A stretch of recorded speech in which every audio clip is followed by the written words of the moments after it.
Tadi siang saya sampaikan setidaknya ada 5 bagian yang kita fokuskan dalam Ramadan ini. 5 aja konsen.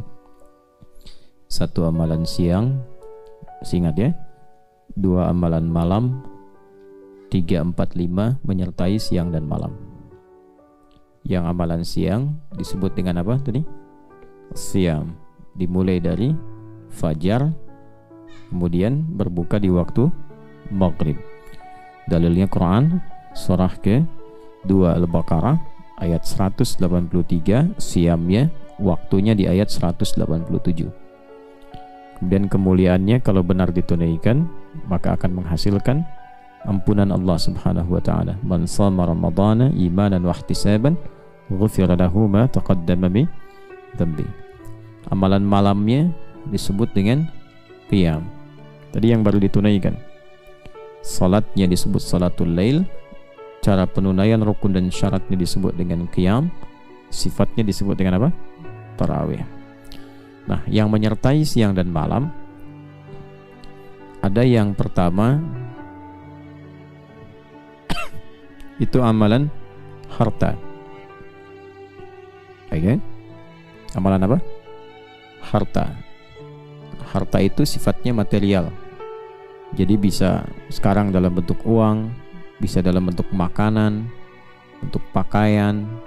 Dan itu dimotivasi oleh Nabi SAW karena Ramadan ini kelipatannya lebih dari hari biasa.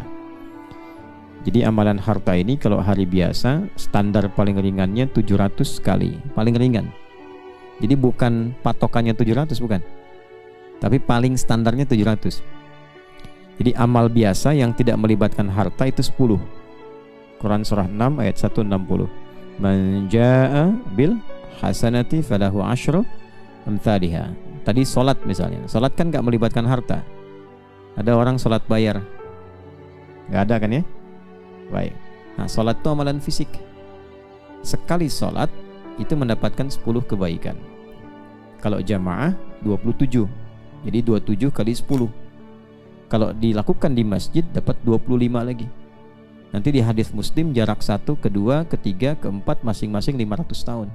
Jadi hitungannya bukan 1, 2, 3 terlalu kecil.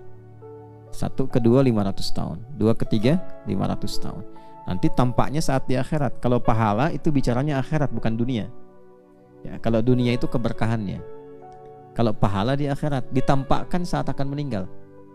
Nah, jadi kalau pengen cepat lihat ya nggak apa-apa. Ya. Cuman kalau belum waktunya nggak akan terjadi. Nanti saat sakaratul maut ditampakkan sesuai kebiasaan. Ya. Siapa yang melakukan perbuatan yang bernilai pahala, perbuatan bernilai pahala disebut hasanah namanya. Ya kan? Nanti hasanah itu kalau dikerjakan di dunia ditampakkan di akhirat. Karena itu kita sering berdoa supaya dunianya jadi hasanah, di akhirat muncul hasanahnya. Ya, apa doanya? Rabbana atina fid dunya hasanah wa fil akhirati hasanah wa qina adzabannar. Itu ada di Quran. Surah kedua Al-Baqarah ayat 201. Paling kanan bawah di mushaf. Wa minhum may yaqulu rabbana atina fid dunya hasanah wa fil akhirati hasanah wa qina.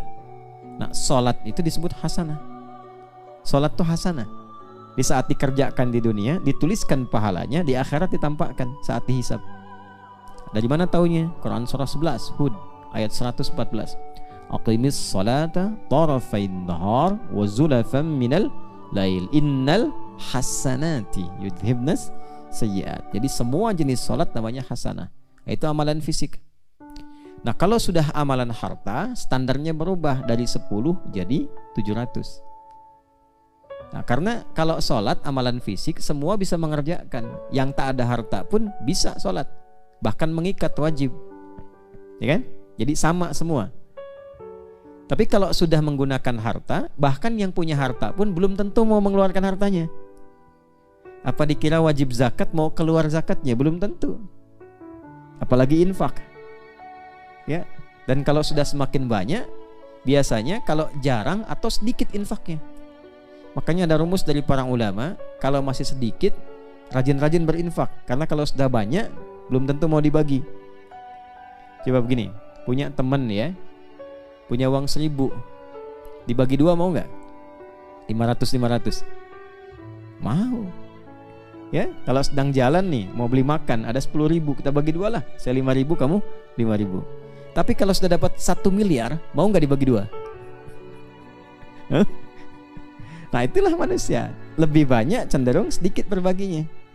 Ya, padahal kan sama-sama setengah kan? Ya kan? Nah, jadi harta itu nggak mudah dikeluarkan. Karena itu orang yang mampu beribadah lewat harta, lipat gandanya lebih daripada amalan fisik. Langsung 700 paling sedikitnya. Itu ada di Quran surah kedua Al-Baqarah ayat 261. Tadi dibaca kan ya? Ya. Mathalul ladzina yunfiquna amwalahum fi sabilillah kamathali habbatin ambatat sab'a sanabil fi kulli sumbulatin mi'atu habba wallahu yudha'ifu liman yasha wallahu wasi'un. Jadi standarnya kalau keluar 1 rupiah kalikan 7 ambatat sab'a sanabil kali 100 berapa? 700. Nah, 700 itu bukan amalan akhir, bukan pahala akhir, itu standar. Semakin berhitung diberikan sesuai hitungan. Alhamdulillah saya infak hari ini 1.000, dapat 700.000, dikasih 700.000. Tapi kalau tidak berhitung, ayatnya belum selesai.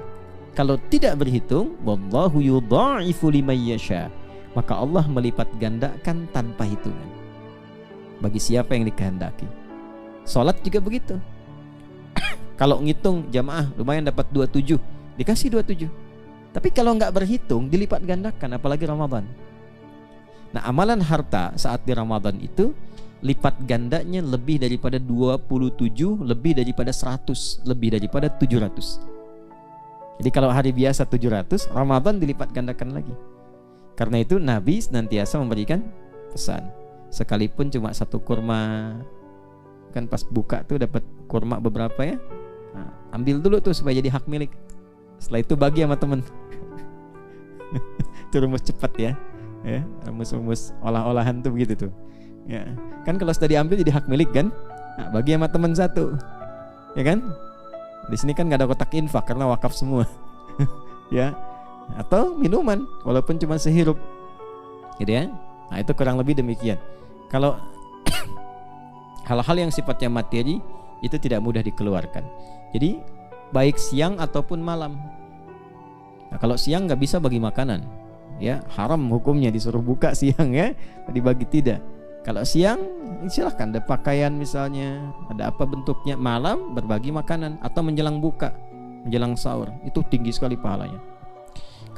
Keempat ya, 1 siam, 2 qiyam, 3 amalan harta, amalul mal. Yang keempat Quran. Orang yang tidak bisa berinteraksi dengan Quran saat Ramadan seakan-akan tidak mendapati Ramadan secara sempurna. Karena di Al-Quran Ramadan sendiri disebut bulan Quran. Itu langsung praktek tuh. Amalan. Alhamdulillah. Jazakallah khair. Nah ya. Baik. Quran surah ke-2 ayat 185, Syahrul Ramadan alladzi unzila fihil Quran. Saking pentingnya Quran, langsung dicontohkan oleh Rasulullah. Nabi Muhammad SAW itu paling sedikit selama Ramadan khatam Quran 1 kali untuk menunjukkan interaksi. Ya. Nanti ukurannya itu ukuran banyak jadi relatif. Kalau sebelum Ramadan nggak pernah ngaji, ya selama Ramadan dapat 1 lembar, banyak kan ya untuk orang itu. Nanti masing-masing berbeda-beda, tapi berkahnya luar biasa. Jadi interaksi dengan Quran itu membuat jiwa lebih sehat, hati lebih tenang, fisik lebih kuat. Di akhir-akhir hidupnya Rasulullah 2 kali khatam Al-Quran.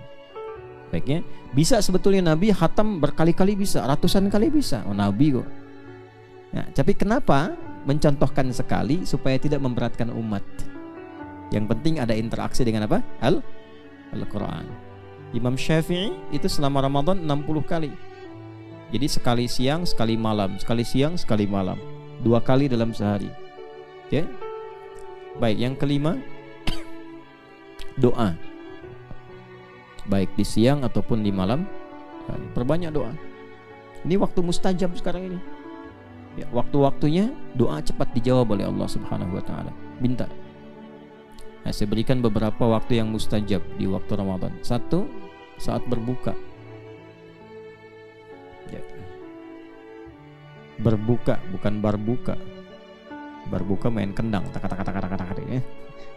Saat berbuka. Apa dalilnya? Hadis Nabi sallallahu alaihi wasallam dari sahabat Abu Hurairah radhiyallahu taala anhu. Thalathatun la turaddu da'watuhum. Ada 3 golongan yang doanya cepat dikabul. 1, al-imamul adil, pemimpin yang adil. 2, as-shaima hatta yuftira, orang puasa sampai dia buka. Ya. Yang ketiga, da'watul mazlum, doa orang yang terzalimi. Nah, orang puasa itu sampai buka itu mustajab doanya. Sampai buka, puncaknya saat buka. Hadis kutsinya berbunyi begini. Ya. Yatruku ta'amahu wa syarabahu wa syahwatahu min ajli. Orang puasa itu kata Allah, aku istimewakan karena dia meninggalkan makan, minum dan syahwatnya dilakukan karena aku. As-siyamu li wa ana ajzi bihi. Orang yang puasa ditunaikan ikhlas karena aku, kata Allah, maka aku akan berikan berlipat-lipat balasan kepadanya. Nah, balasan di dunianya itu berupa pengabulan doa. Cepat dikabulkan. Ya. Gini. Kalau Anda punya asisten rumah tangga di rumah, diatur jam kerja. Tuh teman-teman nih di sini nih, Pak Daniel ngawasin nih. Jam kerja jam 8, berhenti jam 4. Ada yang jam kerja jam 6 udah kerja. Tuh. Sampai jam 6 lagi. Kira-kira nilainya plus atau enggak? Plus. Terus dia datang misalnya, Pak, mohon maaf Pak, saya mau kasbon Pak, enggak banyak, 500.000, anak saya mau daftar sekolah. Kira-kira kalau kita mendapati yang demikian, kemudian posisi kita punya lebih daripada itu, diutangin atau dihadiahkan? Hadiahkan. Nggak usah minjem nih 1 juta. Kenapa? Karena dia melakukan lebih daripada yang standar. Ada orang biasa makan, biasa minum, tiba-tiba dia puasa karena Allah. Maka kata Allah, jawabannya apa? Ya, apapun yang dia minta aku berikan. Nah, itu puncaknya saat buka. Jadi kalau lagi buka itu jangan semua difokuskan pada bukaan. Kumpulin semua, mana ini pop mie, ini buah, kumpulin semua tuh. Ya. Dan ingat, doa Allahumma lakas sumtu dan dhahabat dhama itu doa pengantar, itu bukan doa pokok. Itu doa pengantar. Ya, jadi kita kayak mau nagih sesuatu tapi dengan cara yang halus. Allahumma lakas sumtu wa bika amantu wa ala rizqika aftartu bi rahmatika ya arhamar. Ya Allah, Engkau perintahkan aku puasa sekarang. Engkau perintahkan aku beriman ya Allah. Engkau berikan aku rezeki untuk buka, aku buka sekarang. Dan dengan rahmatmu aku minta kepadamu. Nah, antum mau minta apa? Sayangnya antum gak minta, malah langsung makan. Gitu kan? Sama dengan dhahabat dhama itu begitu. Dhahabat dhama wabtallatil ruku wa thabatal ajru. Insyaallah, ya Allah, hilang nih haus, ya kan? Basah tenggorokan. Tetaplah pemberianmu saat ini. Apa yang diberikan? Kalau antum nggak minta, ya nggak diberi. Lah ya? Makanya kalau sudah buka itu doa yang tadi batalkan sejenak, langsung doa. Minta apa aja? Ya, minta yang baik-baik, jangan yang aneh-aneh. Ya, minta yang maslahat dunia dan akhirat. Nggak apa-apa minta rezeki, minta. Nggak apa-apa. Minta lunasi utang, minta. Nggak apa-apa, minta aja. Minta, nanti lihat bagaimana hasilnya. Tapi puasanya mesti benar. Ya, haus, kumur-kumur, biar seger. Pakai sirup kumur-kumurnya. Batal. Wudu pakai sirup. Yang benar puasanya, tahan yang betul. Sholatnya jangan tinggal, baca Quran, doa dikabul itu. Karena sudah rumus. Nah, itu ada di Al-Baqarah ayat 186.